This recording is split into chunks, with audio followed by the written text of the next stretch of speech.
What is up, everybody? This is Lyle, No Hippie Trucking and Transportation, and I am coming at you from the mortgage company in the Denver Tech Center, Colorado. And I am here with one of my boys that changed my life back in the days. How long we go back? Like 2000 or 99 or something like that? I started here in 2002. But anyway, he's the owner, founder of the mortgage company, and I said I was going to do some videos where we answer some questions that some truck drivers might have in regards to buying a house. So he's here to help with that. We're not going to be editing this, doing anything like this. It might have to get broke down into 2 different videos, but let's go ahead and get started. So one of the things as far as buying a house that some truck drivers have a question about, whether they are W-2 or 1099 or own their own company, is what are some of the challenges going to be? Even with the W-2 employee, they may not, it's not the same type of income because it's going to fluctuate based on how many miles they drive. What are the obstacles there? Right. I mean, it's all about, we need to see that you can pay the loan back. So regardless, Lyle, of your 1099 or you have a W-2, first off, we need that documentation. Secondly, if you're a 1099, you're writing stuff off, that matters. It matters in the sense that we've got to look at what you really report to Uncle Sam, how much you're going to pay in taxes. So that's really the main difference. 1099, you're going to get to write a bunch of stuff off. W-2, not so much. But W-2 is almost, wouldn't it almost be like commission? It is. And so you take an average, right? So you need 2 years. That's right. You're exactly right. You need a 2-year average. If it's declining, then you use the lower of the 2 years as well. But as long as that 1 year supports, the amount of the new payment, you're good to go.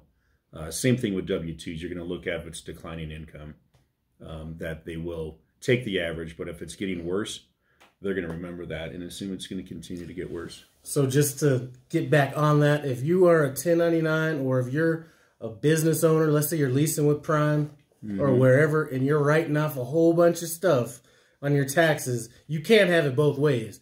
You can't have a bunch of write-offs on your taxes and be able to show a lot of income when you go buy a house.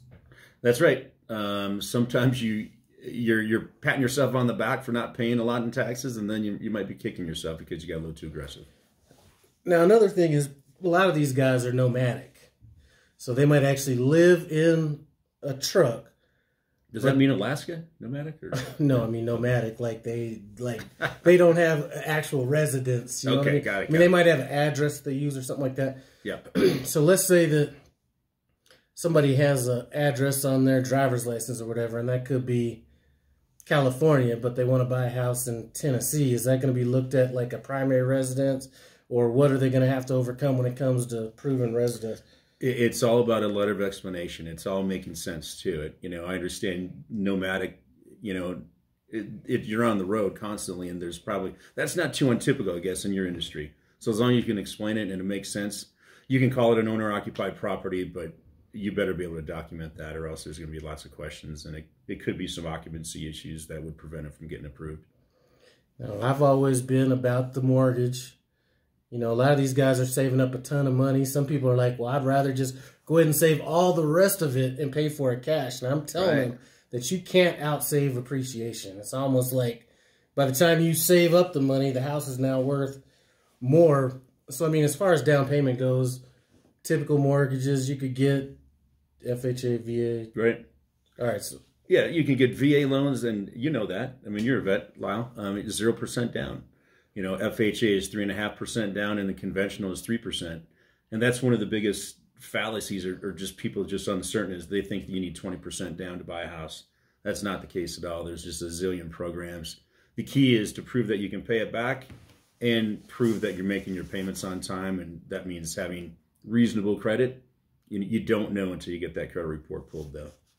Some of these guys aren't afraid to live in some rural places, so I'm sure that the USDA loans and stuff like that, you could probably get it. They could probably get into some of those. So, what's USDA again? I keep forgetting. Yeah, it's a great program for some rural areas. United States Department of Agriculture, and there's different zip codes around the country that allow for these great programs where there's not mortgage insurance and there's 0 down payment in certain areas across the country. All right, so you got the 0 down payment. You got, you know, some of these guys may not have been in the best position when they got into the truck, and their credit scores may not be that correct. What are we looking at on that?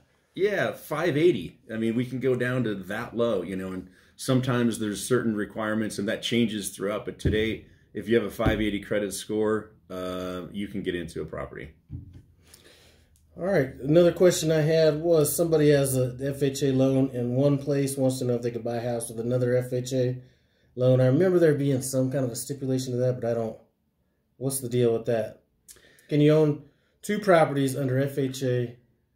Yeah, there are some exceptions to that, and it's constantly changing. But you can only buy it as an owner-occupied property, and if you have like a job transfer, and I'm not sure in the trucking world how that would be looked at. You know, maybe you are transferred from W-2 to W-2, but you can have 2 FHA loans as long as it's an owner-occupied property and meeting certain conditions. But that's ever evolving, and in this day and age with the administration we have, they're broadening the guidelines, so there's more flexibility with those types of scenarios. So that was a stumbling answer. I guess the answer is yes. Okay, so as far as looking for a mortgage, you know, a lot of people don't even know where to look. So I've been talking to people and they don't know whether they should look online, their local bank, a place like this, which is more or less a lender that lends their own money, but they don't, like, you're not going to walk in here and deposit a check. Like, what are the advantages of some of those, especially if you don't know what states you're going to be possibly buying in? Right. I mean, organically, I guess, doesn't everyone look online? I mean, that's where most of the people look today when they're purchasing a mortgage as well. I would say wherever you're comfortable, you can walk into the big banks, the Wells Fargos of the world.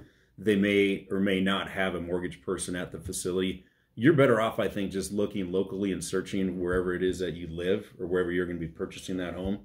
And look at the reviews. I mean, that says it all. Identify with the companies that you really believe in. Or not identify, but actually choose the people that you actually can trust. And that's just really by looking at the reviews online. Big banks, I would say, they're known for taking longer and potentially having higher rates. I would say you get better service if you look at the smaller kind of outfits as opposed to the big box. I remember doing I remember doing loans for people that worked at Wells Fargo that were getting better rates with us than they were going through Wells Fargo. And we were going through Wells Fargo. No, that's exactly right. Right. You just don't get that personalized service with those big companies. So, you know, I think that's a good start. You know, I've been kind of procrastinating on this video for a while just because every time I think about it, I get a little overwhelmed. But this is a good start, which could lead to some questions. But, man, this is just odd being here with this guy. Because I'm saying we were both young back when we first met. Over 2 decades ago, La. Yeah, right? Like I said. I think so. Close to that anyway. Now you're trucking. Well, I remember having to explain some stuff back when you were like, hey, you want to be a manager? And I was like, oh, I'm not even going to get into that. That's for another video, probably. I can show some pictures that might explain it in words. Anyway, that is about it. I'm just going to come up here and have a little bit more conversation with him, and then I'm going to get back home, relax, and get down with some more margaritas, try to fill up so I can have my tanks topped off before I leave back out on the road. Like, thank you guys for stopping by No Hippie Trucking and Transportation. I appreciate it. Comment, subscribe. I'm out. Thanks a lot.